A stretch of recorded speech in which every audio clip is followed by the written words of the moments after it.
छोटी छोटी वस्तुओं पर हम इतना झगड़ा कर लेते हैं कि बाद में जब विचार करते हैं कि हमने गलत किया तब बहुत देर हो चुकी होती है। एक व्यक्ति संत की परीक्षा लेने के लिए एक रेलगाड़ी में 3 लड़के चढ़े। उसमें एक संत जी भी बैठे, बेचारे बैठ करके राम राम राम राम जप रहे हैं। और जब राम राम जप रहे थे तो क्या देखा, लड़के तो लड़के, उनके अंदर विवेक तो होता नहीं है। अगर उन्होंने ठान लिया किसी को परेशान करना है तो करेंगे। कहा कि बताओ क्या किया जाए। पूरा डिब्बा खाली था, उसमें वो 3 लड़के और संत जी। अब सोचा, किसी ने विचार किया, एक काम करते हैं, ये संत को परेशान करते हैं। संत को परेशान करते हैं, हाँ। और जब संत को परेशान करने का कहा ठीक है, एक काम करते हैं, हम चेन को खींच देते हैं। रेलगाड़ी के डिब्बे में चेन लगी रहती है, तो कहा किसको खींच देते हैं। और रुपए भी इकट्ठे कर लिए सभी ने, 2000 रुपए हो गए कम से कम, इकट्ठे किए और एक की जेब में डाल लिए। कहा खींच देते हैं चैन और कहेंगे कि ये संत जी ने खींची है। अगर अपना नाम आया तो ये रुपए तो चंदा कर ही लिया है, स्टेशन मास्टर को दे दिए जाएंगे। ठीक है, चलो खींचो। तो भाई चैन खींचनी प्रारंभ की, चैन खींची, 2 पुलिस वाले आ गए। कहा कि ये चैन किसने खींची, क्यों खींची। तो लड़के कहने लगे कि महाराज ये सामने बाबा जी बैठे हैं, इन्होंने ये चैन खींची है। संत जन बच्चों से कह रहे, लड़कों से कहते हैं कि बेटा मुझे परेशान ना करो, वैसे भी भजन कर रहे हैं, काहे को हमें परेशान कर रहे हैं। लेकिन लड़के सो लड़के, उन्हें तो लड़ना है, वो तो लड़ने के लिए आए, परेशान करे। बेचारे संत जी हाथ जोड़े उनके सामने और लड़के फिर भी ना माने। पुलिस वालों ने डांटते हुए संत जी से कहा कि हे महाराज एक बात बताओ, ये चैन क्यों खींची। संत जी बोले महाराज हमने ये चैन इसलिए खींची कि हमारे पास 2000 रुपए थे, सामने वाली लड़के की जेब में रखे हैं, ये लोग दे नहीं रहे, इसलिए हमने चेन खींच दी। जब ये कहा पुलिस वाले ने 2000 रुपए निकलवाए तो सच में 2000 ही निकले। संत जी को 2000 रुपए मिले। लड़के उतरे, संत भी उतरे। लड़कों ने कहा हम तुम्हें देख लेंगे। संत अपने सर पर हाथ फेरते हुए कहने लगे बेटा ये बाल हमने धूप में सफेद तोड़ी ना किए हैं। संत जी को 2000 रुपए भी मिल गए, उनकी मूर्खता का दंड भी उन्हें मिल गया। इसे कहते हैं संत। जब तक ये कुछ कहते नहीं है तब तक कुछ नहीं कहते, और जब इन्हें क्रोध आता है, वैसे तो ये किसी पे क्रोध नहीं करते, तो फिर बड़ा महंगा पड़ता है। इसलिए संतों से उलझना कम चाहिए। संतों के पास जाएं तो केवल जा करके बस एक ही बात कहे, हे नाथ मुझे कोई ऐसा साधन बताइए जिससे हम भगवान का भजन करने लगे, बस इतना ही कहना चाहिए। क्योंकि इस संसार में क्या है, कुछ भी नहीं। आइए हम अपने प्रसंग पर आते हैं। श्री सुखदेव जी महाराज वर्णन करते हैं कि सत्राजिता स्वयंताया कृष्णाया कृतकल्विषा इसमन्तकेन मणिनामा शम्भो बोधत्यवान्। सुखदेव जी महाराज वर्णन करते हैं कि एक सत्राजित नाम के राजा हुए हैं, जो कि भगवान सूर्य के परम प्रिय भक्त थे।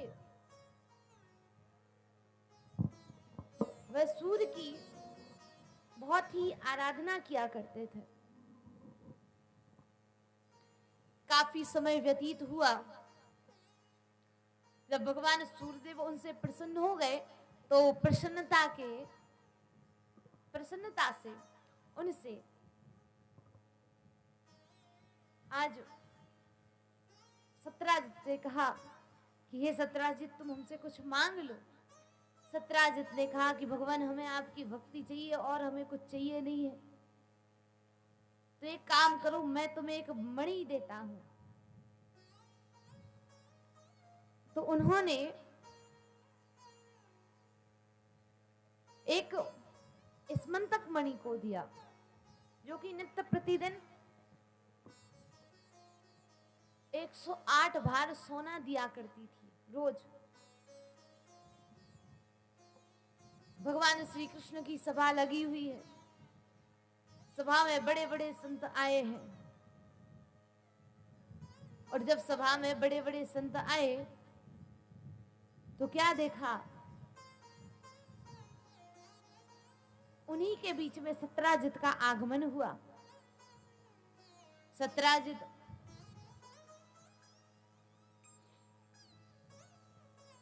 अपने हाथ में वो मणि लेकर के आ रहा है। ऐसा प्रतीत होता है जैसे काफी समय के पश्चात भगवान सूर्यदेव अपने रथ सहित यहां पर आए हैं। तदोपरांत भगवान श्री कृष्ण ने सोचा कि सूर्यदेव आए हैं, सभी लोग उनकी ओर देखने भी लगे, और देखते देखते काफी समय बीत गया। भगवान सूर्यदेव को देख करके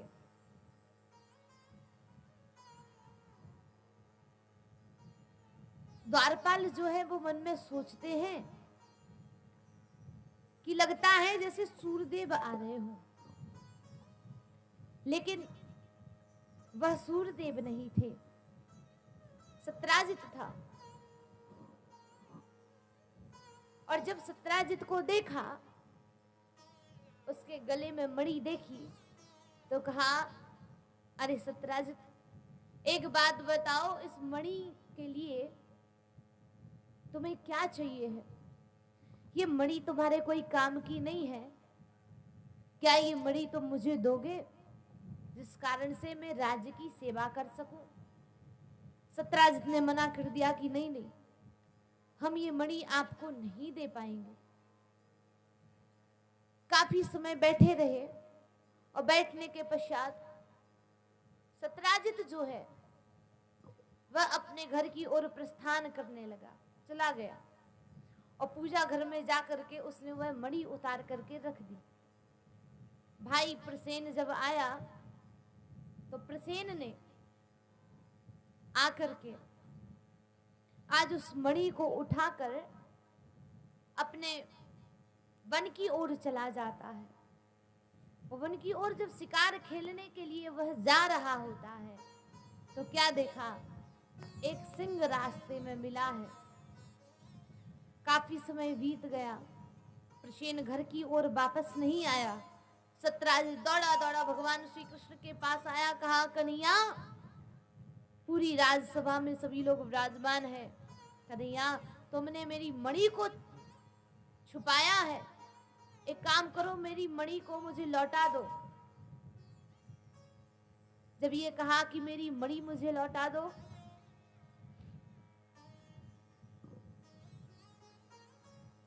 सत्राजित की बातों को सुनकर के भगवान श्री कृष्ण ने कहा कि नहीं नहीं, मैंने आपकी मणि नहीं ली है, तो फिर मेरी मणि किसने ली है? कहा कि मुझे सच में ज्ञात नहीं है कि मणि किसने ली है। एक काम करो, आप जाकर के कहीं और ढूंढो, मैंने आपकी मणि नहीं ली। अच्छा एक बात बताओ, आपने मणि नहीं ली तो मेरा भाई कहाँ गया? आज सत्यराजित भगवान पर अनेकानेक दोषारोपण करने लगा। सभी द्वारका वासियों से भगवान श्री कृष्ण ने कहा कि हम एक काम करते हैं, उस मणि को ढूंढ करके ले आते हैं। ठीक है, चल दिए, अकेले चले जा रहे हैं। और चलते चलते मार्ग में क्या देखा? प्रसेन मरा पड़ा है, आगे पद चिन्ह दिखाई दिए तो देखा एक सिंह मरा पड़ा है। सिंह ने प्रसेन से मरी ली और आगे चला है। तो आगे चल करके श्री जामवंत जी महाराज ने वह मणि छीन ली और सिंह को मार दिया। वह मणि लेकर के अपनी गुफा में जब गए हैं तो अपनी पुत्री जामवती को वह मणि दे दी। श्री सुखदेव जी महाराज वर्णन करते हैं कि सिंहा प्रसेन मवती सिंहो जामवता सुकुमार कामारोदस्त्वा हो समंतका। श्री सुखदेव जी महाराज कहते हैं कि आज उस मणि को ढूंढने के लिए भगवान श्री कृष्ण आगे पदचिन्हों के सहारे जब गए हैं तो पदचिन्हों के सहारे जाकर के उन्हें क्या देखा कि शेर मरा पड़ा है। अब और आगे पदचिन्ह मिले तो जाकर के एक गुफा में घुस गए और गुफा में जाकर के देखा तो जामवती उस मणि के साथ खेल रही है। भगवान श्री कृष्ण ने कहा, हे माधव, भगवान श्री कृष्ण खड़े हुए हैं। जब कहा कि अरे पुत्री एक काम करो, ये मणि मुझे वापस कर दो, लौटा दो। कहा कि नहीं नहीं, हम ये मणि आपको नहीं लौटाएंगे। कन्हैया ने जब जिद की है और कन्हैया की जिद को सुन करके अपने पिता के पास गई और पिता के पास जब जाती है, श्री जामवंत जी महाराज ने देखा तो जामवंत जी महाराज ने आकर के युद्ध किया है, भगवान से युद्ध किया है। वर्णन आता है कि 28 दिनों तक वह युद्ध चला। माया भद्रा प्रपद्य शुक्ला चतुर्था चंद्र दर्शनम गोसपादान भुजविराज कृतम दिविषात्मना। वर्णन आया है कि भगवान ने चौथ के चंद्रमा को देख लिया था और जो कोई भी चौथ के चंद्रमा को देखता है उसे दोष लगता है। आज भगवान श्री कृष्ण को दोष लग गया। युद्ध चलने के पश्चात जब जामवंत जी महाराज हार गए तो कहा कि अब मुझे मुड़ी अपने लड़की के पास जो मणि है वह मणि मुझे दे दो। और जब मणि मांगी है जामवंत जी महाराज ने, पुत्री ने मना कर दिया कि नहीं नहीं, हम मणि नहीं देंगे। तो जामवंत जी महाराज करवद्ध निवेदन करते हुए कहने लगे कि हे नाथ, मैं आपको मणि एक शर्त पर दूंगा। क्या? कि आप मेरी पुत्री से विवाह करो। कहा ठीक है, मणि चाहिए है, अब कैसे भी करके मेरी पुत्री से विवाह भी किया और विवाह करने के बाद में उस मणि को दहेज में लेकर के भगवान श्री कृष्ण जब द्वारकापुरी की ओर गए हैं, द्वारिका में जाने के पश्चात श्री रुक्मिणी मैया ने देखा, वह एक दृश्य देखती है कि भगवान श्री कृष्ण आज विवाह करके आए हैं, जामवती का मुंह ढकवा दिया। रुक्मणी मैया ने कहा कि नाथ, अगर आप विवाह करके आए हैं तो ये देवी जी का मुख तो दिखाइए।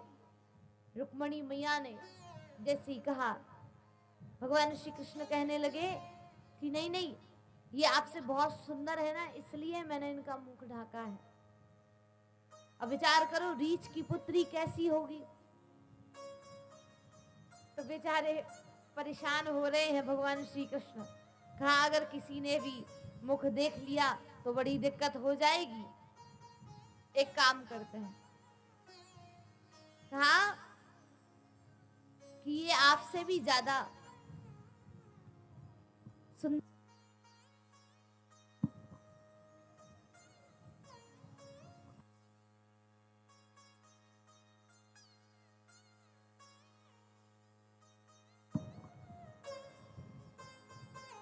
बोली वाक्य बिहारी लाल की जय हो।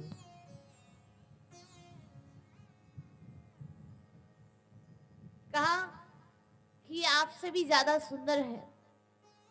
रुक्मणी मैया पर रहा नहीं गया। कहते हैं कि मोहन नार नार तय रूपा, उपन्न गार यह चरित अनूपा। आज एक स्त्री के सामने जब दूसरी स्त्री की बड़ाई कर दी जाए तो उन्हें बड़ा कष्ट हुआ रुक्मणी मैया को। और रुक्मणी मैया ने श्राप दे दिया कि जाओ तुम हमारे समान ही सुंदर हो जाओ। जब ये श्राप मिला है कि तुम हमारे समान सुंदर हो जाओ, तो श्राप मिलने के प्रभाव से वह श्राप वरदान में परिवर्तित हो गया। और जब वरदान में परिवर्तित हुआ है तो क्या देखा कि जामवती पहले तो सुंदर नहीं थी, अब सुंदर हो गई है। महारानी रुक्मणी मैया ने उनका मुख देखा है। श्री सुखदेव जी महाराज वर्णन करते हैं कि आकर के उस मणि को वापस किया है। एकदा पांडवान् दुष्टम प्रतीतान् पुरुषोत्तमा,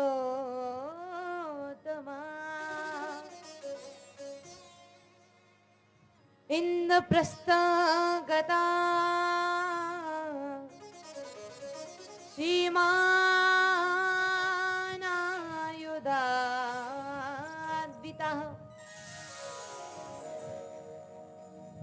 भगवान श्री कृष्ण का पहला विवाह श्री रुक्मणी मैया के साथ हुआ, दूसरा विवाह कालिंदी के साथ होता है। पांडवों की नगरी में गए हैं, वहां पर चौथा विवाह नग्नजिति के साथ हुआ। नग्नजिति के पिता ने स्वयंवर की रचना की है। अहम देवस्या सभीतर दुहितात्पति मोक्षति, विष्णु वरेण्यम वरदरम तपम परमास्थिता,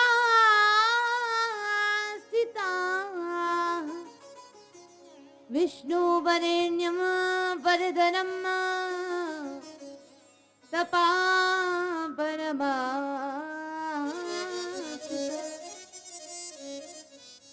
श्री सुखदेव जी महाराज वर्णन करते हैं कि आज महारानी रुक्मणी मैया भगवान श्री कृष्ण जब चले गए हैं स्वयंवर में, उनके पिताश्री ने एक शर्त रखी। 9 बैलों को मंगाया गया और कहा कि जो एक बार में 9 बैलों को नाथ देगा उसका विवाह नग्न बेइज्जती के साथ किया जाएगा। सभी ने प्रयास किया लेकिन असफल रहे,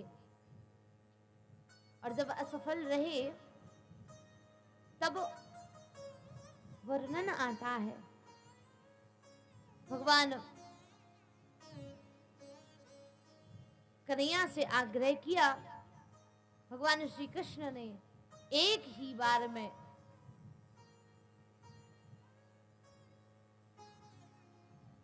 नौ बैलों को नाथा है, तो भगवान का नग्न जति के साथ विवाह हुआ। श्री सुखदेव जी महाराज वर्णन करते हैं, भीष्मी जामवती भामा सत्या भद्रा च लक्ष्मणा कालिंद्री मित्रवृंदा चेष्टो पद्ममास्त्रियाः।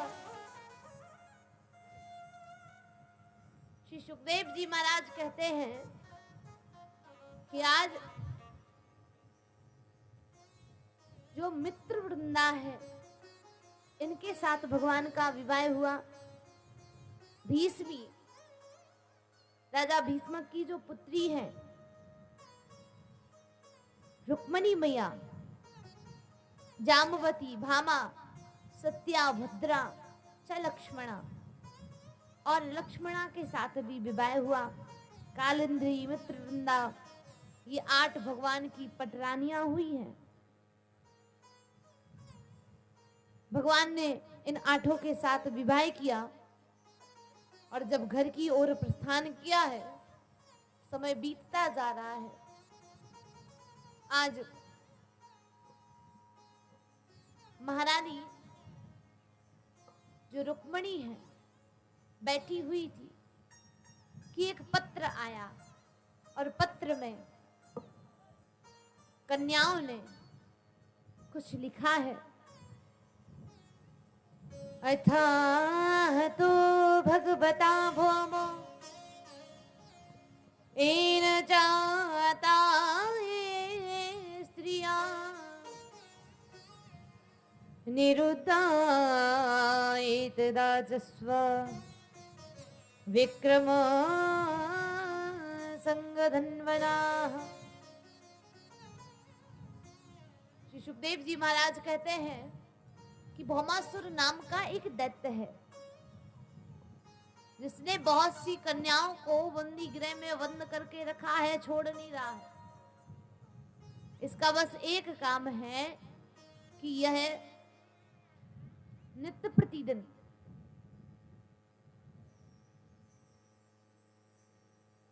हर घर से एक कुंवारी कन्या को उठा करके ले आता है। इसे शौक है, और आकर के कारागृह में बंद कर देता है। जब कारागृह में बंद कर देता है, ऐसे करके 16,100 कन्याओं को कारागृह में बंद कर दिया। सभी कन्याएं भगवान श्याम सुंदर को पुकारते हुए भगवान को कहती हैं कि हे माधव, आप एक बार आ जाइए। सभी कन्याएं भगवान से करबद्ध निवेदन करते हुए प्रार्थना कर रही है कि हे नाथ, आप हमें एक बार मिल जाएं। गोविंद चले आओ, गोपाल चले आओ, गोविंद चले आओ, गोपाल चले आओ, गोविंद चले आओ, गोपाल चले आओ। हे मुरलीधर माधव, एक बार चले आओ। हे मुरलीधर मोहन, एक बार चले आओ। हे मुरलीधर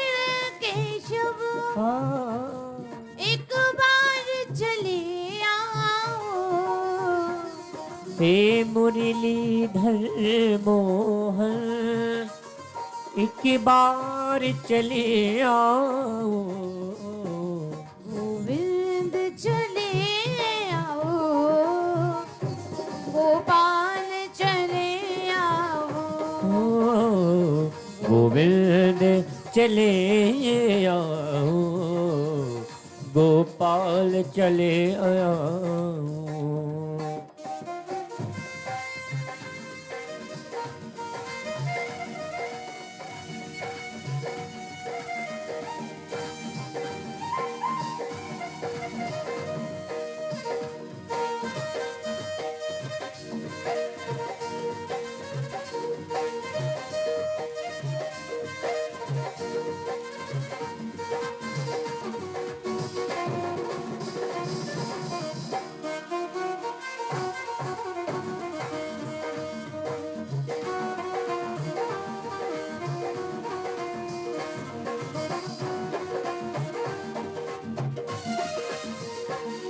गोविंद चले आओ,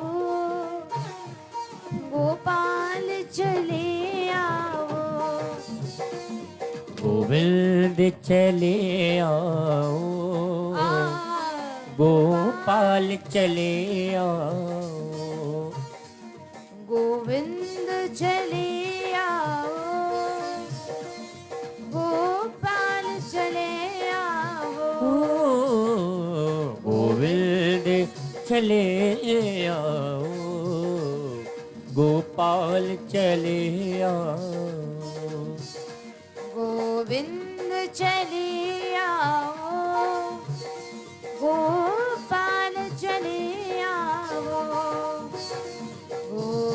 विंद चले आओ, गोपाल चले आओ।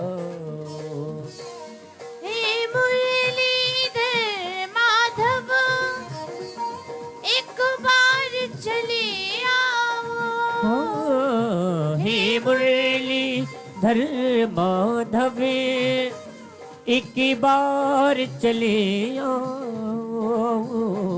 हे मुरलीधर माधव एक बार चले आओ, हे मुरलीधर माधव एक बार चले आओ, गोविंद चले आओ, हे प्यारे गोपाल चले आओ, गोविंद चले आओ, गोपाल चले आओ, गोपाल चले आओ, ओ गोपाल चले आओ, गोपाल चले आओ, गोपाल चले आओ, गोपाल चले आओ, गोपाल चले आओ। बोली बांके बिहारी लाल की जय हो, श्री राधा रानी सरकार की जय हो। आज सभी गोपियां पुकारती हैं कि हे मुरलीधर माधव एक बार चले आओ। कन्यापुरी च कन्यानां षोडशातुल विक्रमा शताधिकानि दर्दर्शे सहस्राणि महात्मने। श्री सुखदेव जी महाराज वर्णन करते हैं कि आज देखते देखते भगवान श्री कृष्ण ने जब वह पत्र पढ़ा है तो पत्र पढ़ने के पश्चात दौड़े दौड़े चले आए। राज भयो व्यव्यतयाम शंभु समुद्रम शरणं गता बलवृद्धे कृतदे श्वासान् प्रात प्रपन्न निपात।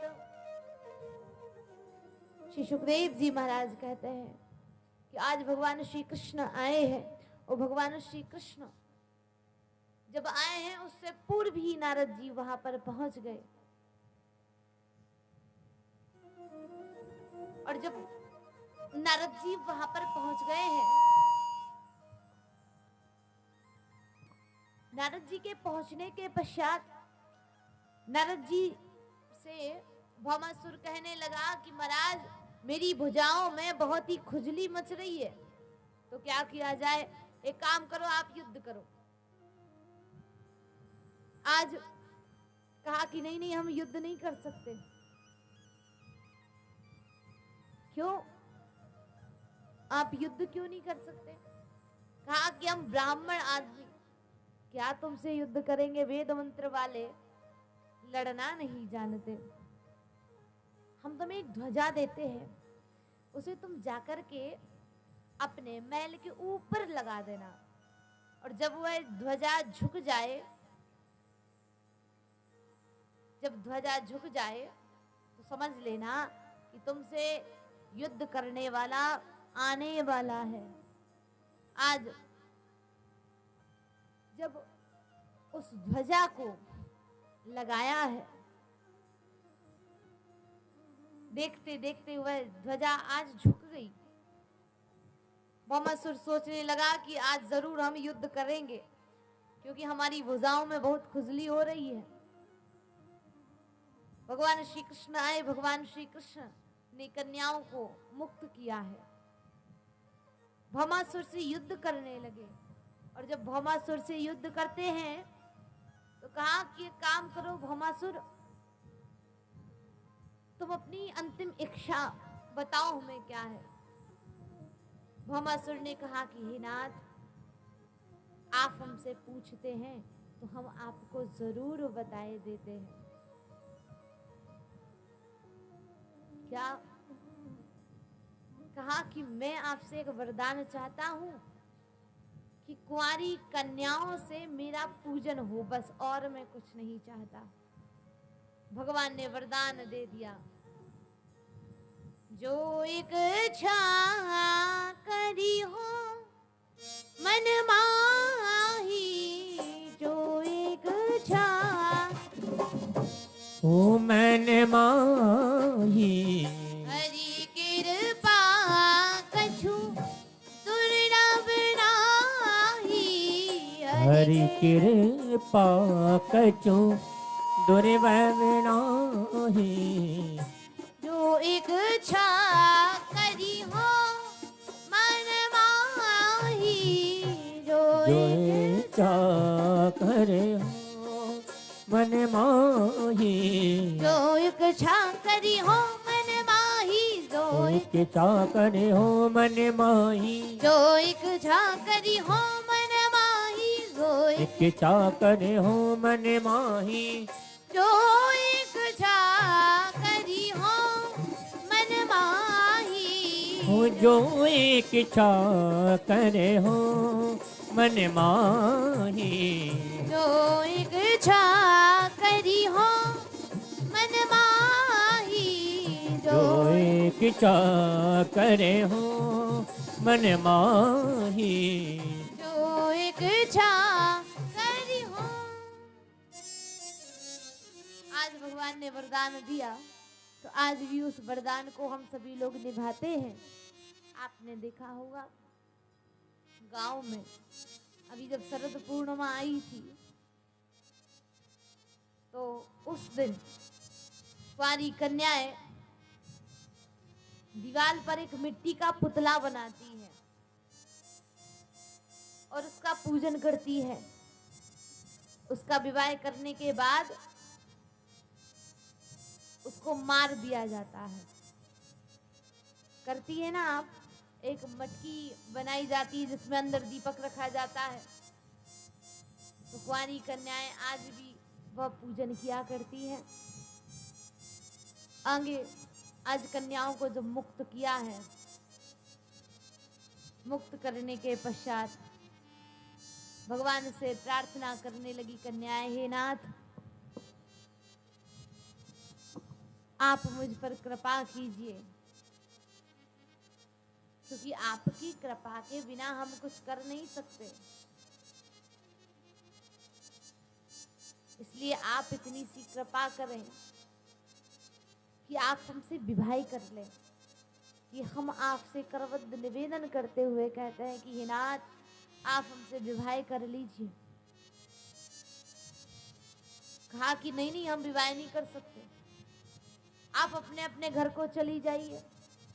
कहा नहीं नहीं, हम घर तो चली जाएंगी, लेकिन हे कन्हैया, हे माधव, एक बात बताओ, हमें अपनाएगा कौन? हमें कोई नहीं अपनाएगा, और जिसको कोई नहीं अपनाता उसको स्वयं आप अपनाते हैं। इसलिए मैं आपसे प्रार्थना करता हूं कि हे नाथ, आप मुझे अपना लीजिए। आप जैसे रखेंगे हम वैसे ही रहेंगे। प्रार्थना की है कि हे भगवान, हम पर कृपा करें, हमसे विवाह कर लें। प्रार्थना करते ही अपार प्रसन्नता हुई। सभी गोपियां करवद्ध निवेदन करते हुए कहने लगी,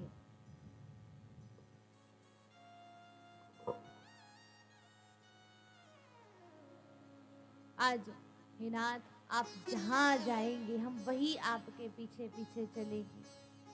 सभी गोपियां भगवान श्री कृष्ण के साथ चल दी और कहती है, हे नाथ, जहां ले चलोगे वही मैं चलूंगा। जहां ले चलोगे वही मैं चलूंगा। जहाँ ले चलोगे वही मैं चलूँगा। जहां नाथ रख दोगे, जहाँ नाथ रख लोगे, जहां नाथ रख दोगे वो जहाँ नाथ रख लोगे वही मैं रहूंगा। जहां ले चलोगे वही मैं चलूंगा। जहाँ ले चलोगे वही मैं चलूँगा। जय हो।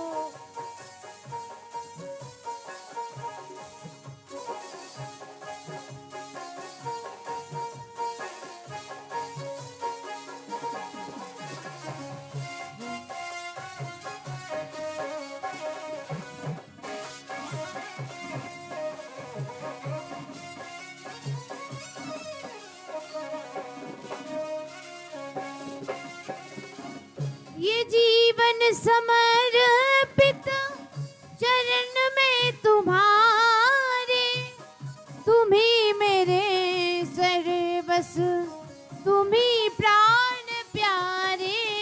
ओ ये जीवन समर्पित जय हो। चरण में तुम्हारे, तुम्ही मेरे सर्वस्व, तुम्ही प्राण प्यारे।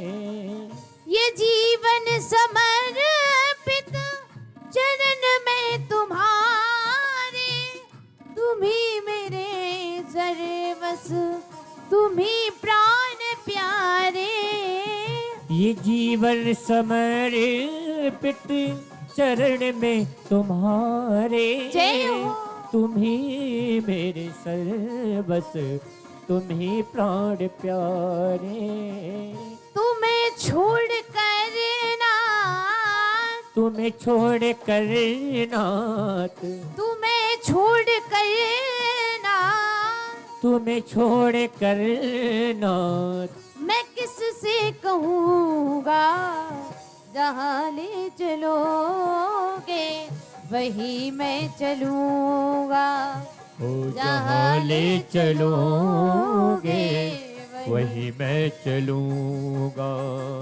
जहाँ नाथ रख दोगे, हाँ जहाँ नाथ रख लोगे, जहाँ श्याम रख दोगे जहाँ श्याम रख दोगे वही मैं रहूंगा, जहाँ ले चलोगे वही मैं चलूंगा। हाँ, जहाँ ले चलोगे वही मैं चलूं।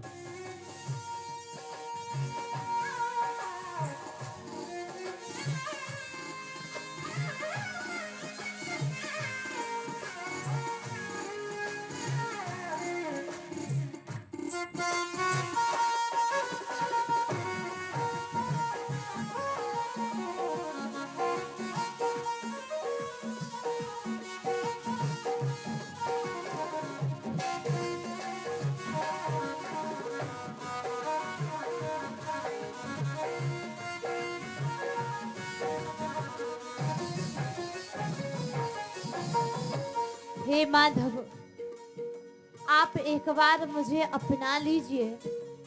मैं वचन देता हूँ कि मैं कभी भी आपसे शिकायत नहीं करूँगी।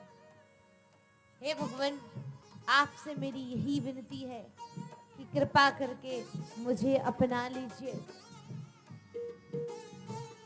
कन्हैया मेरी आँखों में वो तासीर हो जाए, नजर जिस चीज पर डालूं वो तेरी तस्वीर हो जाए। न कोई शिकायत ना ही कोई अर्जी, कर लो कढ़ा लो प्रभु जो है तेरी मर्जी। हो न कोई शिकायत जय हो। न कोई अर्जी, कर लो करा लो जो है तेरी मर्जी। न कोई शिकायत ना ही कोई अर्जी, कर लो करा लो प्रभु जो है तेरी मर्जी। न कोई शिकायत ना है कोई अर्जी, कर लो करा लो जो है तेरी मर्जी। सुख दोगे गम दोगे, सुख दोगे, सुख दोगे गम दोगे, सुख दोगे कब दोगे, खुशी से सहूंगा। भगवान को ऐसे ही पाओगे। भगवान को पाना है तो क्या करेंगे? भगवान से विनती कैसे करते हैं वृंदावन में? सभी वृंदावन के भक्त हाथ उठा करके भगवान से प्रार्थना करते हैं। हम सभी लोग हाथ उठा करके प्रार्थना करेंगे और बिहारी जी से कहेंगे, हे बिहारी जी, सुख दोगे गम दोगे, सुख दोगे गम दोगे, खुशी से सहूंगा। जहाँ ले चलोगे वही मैं चलूंगा। ओ जहाँ ले चलोगे वही मैं चलूंगा। जहाँ ले चलोगे वही मैं चलूंगा। हाँ, जहाँ ले चलोगे वही मैं चलूंगा। जहाँ नाथ रख दोगे, ओ जहाँ नाथ रख लोगे, जहाँ श्याम रख दोगे, जहाँ श्याम रख दोगे, वही मैं रहूंगा। जहाँ ले चलोगे वही मैं चलूंगा। ओ जहाँ ले चलोगे वही मैं चलूंगा।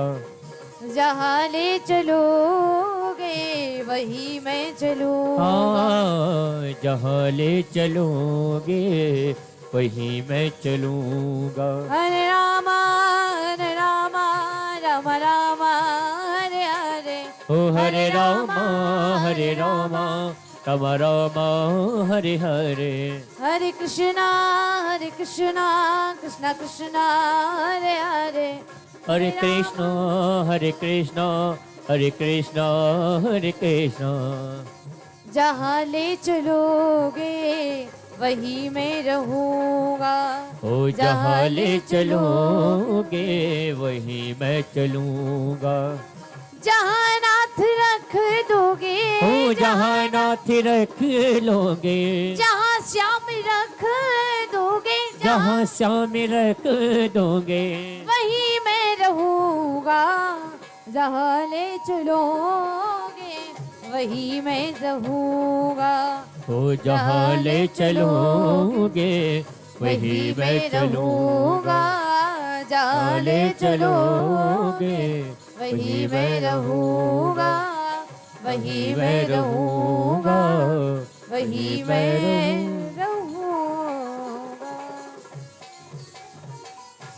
बोली बांके बिहारी लाल की, श्री राधा रानी सरकार की।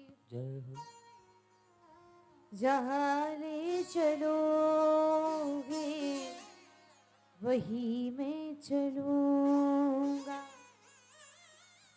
जहाँ नाथ रख दोगे वही मैं रहूंगा। जहाँ ले चलोगे वही मैं चलूंगा। सभी भक्त प्रार्थना करते हैं कि हे नाथ, आप हमें जहाँ ले चलेंगे हम वहीं पर चलेंगे। भगवान के कृपा पात्र बनने के लिए पहले हमें उनके बनना पड़ता है, तब वो हमारे बनते हैं। इस समाज में कहते हैं कि इस धरा पर धरा का धरा ही रह जाएगा। इस धरा पर धरा का धरा ही रह जाएगा। हमारे साथ कुछ नहीं जाने वाला, जाएगा तो केवल और केवल भगवान का नाम जाएगा और कुछ नहीं जाएगा। पता नहीं कब क्या हो जाए, समय का कोई भरोसा नहीं है।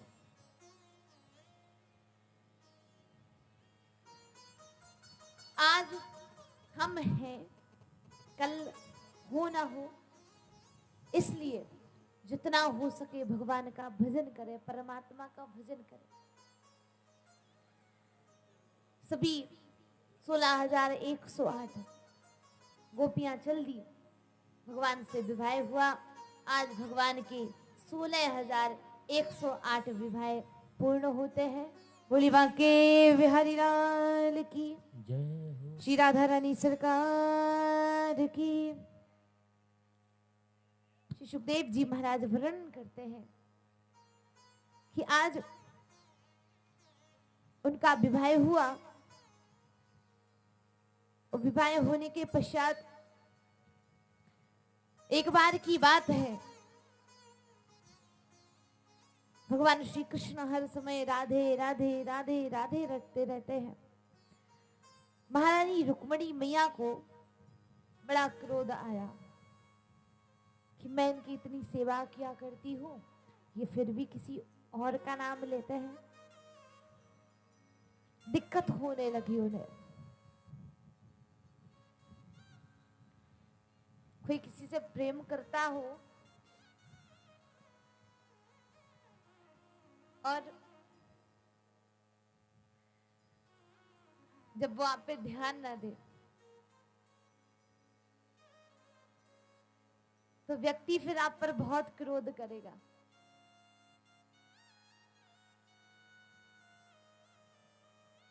क्योंकि वह जब क्रोध करता है तो उस क्रोध का गलत मतलब मत समझो। तो व्यक्ति आप पर जितना क्रोध करेगा, समझ लो वो आपसे उतना ही प्रेम करता है। वो नहीं चाहता कि आपको कोई दिक्कत हो। आज उसी प्रकार से श्री रुक्मणी मैया परेशान हो रही है। आज क्रोध में तो रुक्मणी मैया थी ही, भगवान श्री कृष्ण को गरम दूध दे दिया उबला हुआ। भगवान ने प्रेम से वो दूध भी पी लिया पूरा।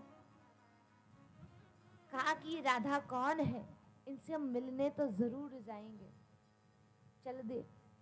आज चलने लगी तो महारानी रुक्मणी मैया पहली दावड़ी पर पहुंची। दावड़ी मतलब कहते हैं दरवाजा। पहले बहुत बड़े बड़े दरवाजे होते थे, वहां पर दासियां खड़ी है। महारानी रुक्मणी मैया ने सोचा कि शायद मैं यही राधा है, तो राधा जान करके प्रणाम करने लगी। और जब प्रणाम करती है तो आज रुक्मणी मैया से कहा कि मैया मैं राधा नहीं हूं, मैं राधा जी की दासी हूं। रुक्मणी मैया विचार करती है कि जब दासी इतनी सुंदर है तो राधा रानी कितनी सुंदर होंगी। आगे चलने लगी। चलते चलते काफी समय बीता और जब आगे गई है तो आगे जाकर के क्या देखा, जो श्री राधा रानी है धीरे धीरे 7 दावड़ियां पार करके गई। राधा रानी लेटी हुई है।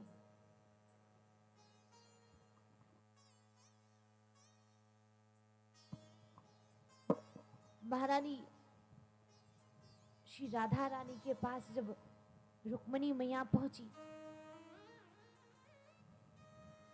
रुक्मणी मैया ने एक दृश्य देखा। क्या? उन्होंने एक दृश्य यह देखा कि राधा रानी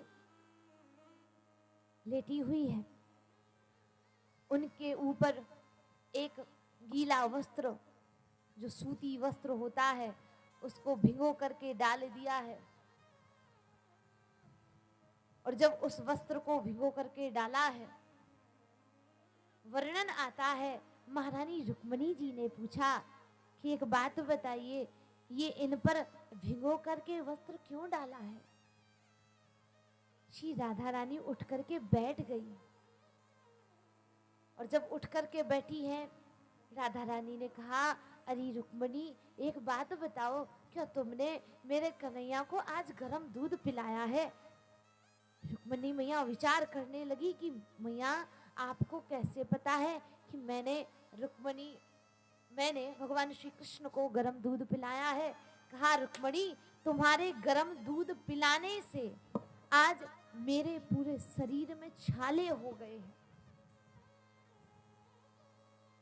श्री राधा रानी के इतने अनुपम प्रेम को देख करके रुक्मणी मैया के नेत्रों से अश्रुपात होने लगा, वह रोने लगी। जब रोने लगी, रोते रोते आज बहुत बुरा हाल है रुक्मणी मैया का। आज लौट करके आई, कन्हैया से करबद्ध निवेदन करते हुए महारानी रुक्मणी क्षमा याचना मांगने लगी। हे माधव, मुझे क्षमा कर दीजिए, मैं आपसे माफी मांगती हूँ कि मैंने आपको गलत समझा। मैंने जब जाकर के देखा ना कि राधा रानी आपसे बहुत प्रेम किया करती है, हे नाथ, आज के बाद मैं आपका बहुत ख्याल रखूंगी।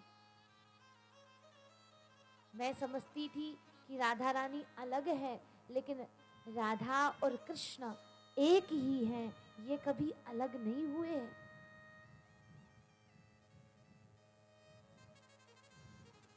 वैसे भागवत जी में श्री राधा रानी के विवाह का कभी वर्णन नहीं आया है, लेकिन बचपन में भगवान श्री कृष्ण और राधा रानी का विवाह हुआ है। ब्रज 84 में एक दिव्य मंदिर है, वहां पर बरगद का वृक्ष लगा हुआ है।